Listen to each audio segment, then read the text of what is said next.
Hello and welcome back to the Hand Sewn Help Desk. My name is Sarah Woodyard and I run Sewn Company. And my goal is to teach you how to hand sew so that you can remember what your hands can do. And what a better time period to really dig into hand sewing than the 18th century, a time when people had been sewing by hand for at least 30,000 years. They really had refined the ability to sew quickly and efficiently. You may not realize this, but a basic hand-sewn gown could be made in about 10 hours. So with enough practice, you can actually go very quickly with the hand sewing. Now I've got a couple of questions to answer for you all out there, so I really appreciate your questions. One of the first questions is, I'm hand sewing a gown. Can I just replace the hand stitches where the machine stitches go? That is a good question because I'm sure a lot of you have grown up machine sewing or have learned how to sew on a machine.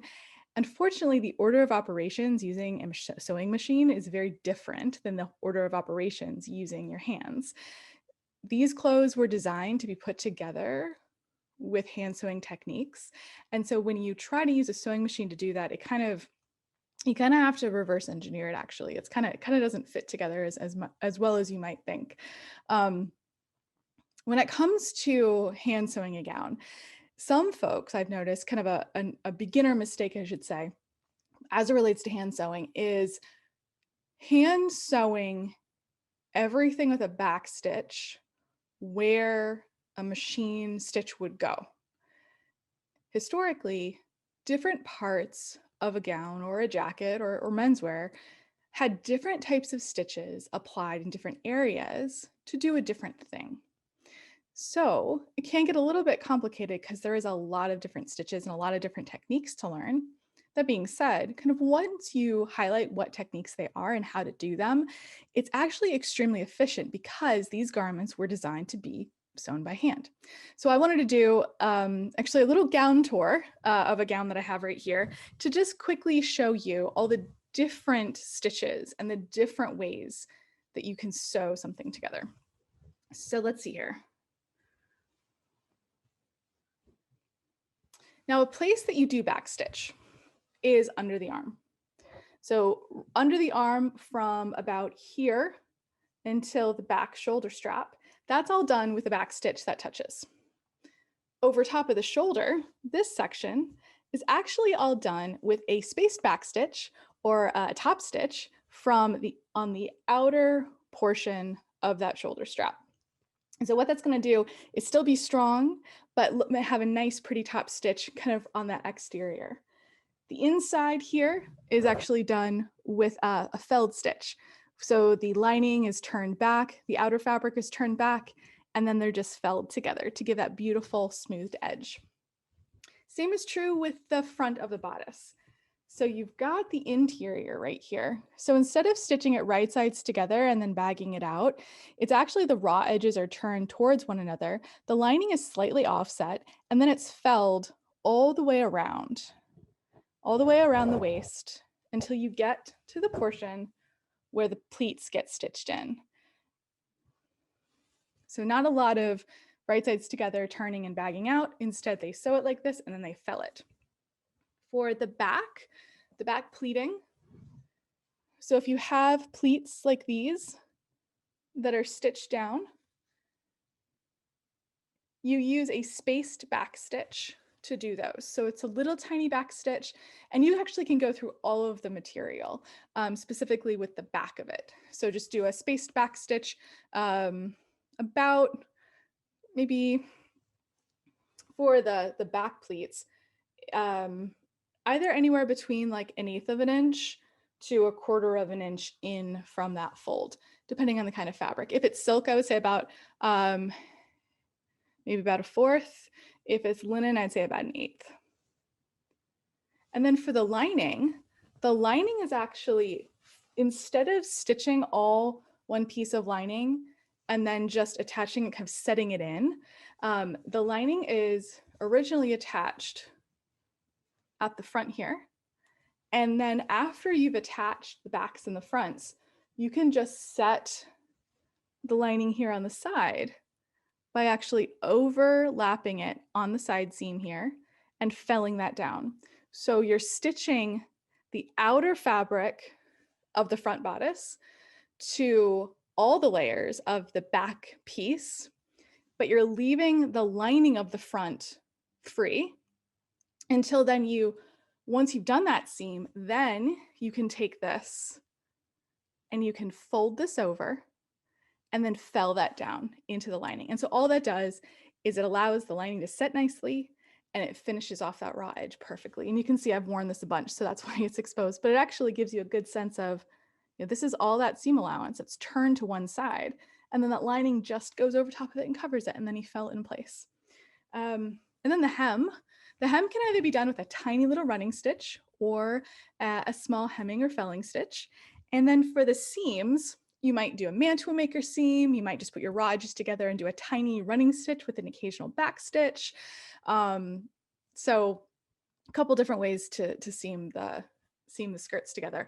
But oftentimes you're going to be doing selvage to selvage or selvage to raw edge. And so in a lot of cases, you can just do a running back stitch and the clothing will go together. So I know that's not the entire gown, but it gives you a sense of the fact that there are multiple stitches that you can use in order to create some clothing. And I do actually have lots of tutorials posted on my YouTube channel that you can then reference as you're kind of working through the clothing. All right, next question. So I talk a lot about using metal thimbles, and of course, historically, seamstresses, Mantua makers, milliners are using metal thimbles. Someone asked, how do you use a metal thimble? Mine feels so clumsy. That's a fantastic question. And I'm going to show you how to do it right here. In this short tutorial, I want to talk to you about how to use one and how to just make it feel more comfortable and less awkward. So as you can see, I just put my thimble on the middle finger of my dominant hand. I'm right-handed, but if I was left-handed, I'd put it on this finger. Now the tricky thing is that it actually doesn't fit me very well in my left hand because my right hands are slightly bigger. This is crucial when it comes to finding a thimble, is that the fit is vital. You cannot find a thimble that is just like a one-size-fits-all situation. It actually has to be the right size. When it comes to size, you want it to fit snugly on your finger. You want it to have almost like a tackiness to it, but not so tight that it restricts any kind of blood flow into the hand. And when you go like this, you shake it vigorously, it doesn't actually come off. So it's kind of a delicate balance. So this is a silver thimble that I got at Colonial Williamsburg. They sell these silver thimbles in their gift shops. I also have this silver thimble, which I purchased from an antiques dealer. Now this is kind of the tricky thing, is that you do have to try them on. And so I find that this silver thimble is slightly smaller than this one. And so sometimes it's nice to have a slightly bigger or slightly smaller one depending on the season, because obviously in the summertime my hands swell, in the wintertime they are less swollen. You can also find brass thimbles for sale. You can find just kind of cheap like aluminum thimbles. You can make your own thimble. You can wear a leather thimble. I am so accustomed to wearing a metal thimble at this point that I don't even feel it. So if I can get used to this awkward, weird contraption, so can you. What I recommend doing is when you find one that fits, don't take it off. Like seriously, don't take it off unless you're like sleeping or like taking a shower or using the restroom. But other than that, wear it all day, every day, because eventually, like a watch, you're not going to feel it anymore. So that's step one, finding one that fits and then wear it all the time so it starts to feel like part of your hand. As it relates to hand sewing, I take my needle, I pinch it with my thumb and my forefinger, and then I curl my middle finger in so that it actually is going to engage with the back of the needle. You can see that right there, how it engages there. So that's another thing you want to get used to, is actually holding your hand more like this. Curl your hands in just enough so that this will be primed and ready to then push this through. So we've got our hands poised in order to hold our needles like this. So that's the first thing. Now that we have our lines drawn on our fabric, let's practice using our thimble for real. So I use my non-dominant hand to stabilize the fabric, and then my dominant hand to actually hold this needle and then push it through the fabric. And so I'm going to have my hands pressing against the table, or if I'm using my lap, I'm going to have my hands pressing against my lap, and I'm going to dip my needle gently into the fabric, and then with my non-dominant hand gently rock that fabric up, and the needle is then going to engage with the fabric. And all in one, my fingers are going to gently kind of push the needle through, and then the thimble is actually going to come behind it. The thimble is going to push the needle almost through the fabric, and then right before, I'm going to then pick it up again with my thumb and my forefinger and pull this up, and that knot will now lock into place.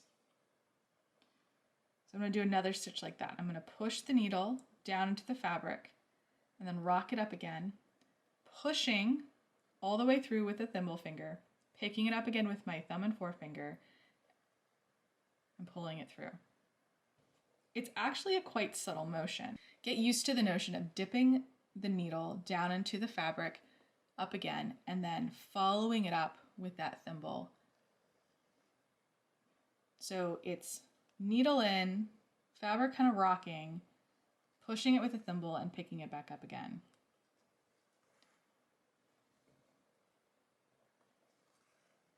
And so essentially what we're doing is that this technique is very efficient and you can go very fast with it. And it's not so much the thimble that makes this happen, but it's the fact that you can't really get up to speed and really get cranking without having that protective layer on your hand. So that's really what it comes down to. Something else I want to mention is that I do have my palm kind of facing my work as I'm using this.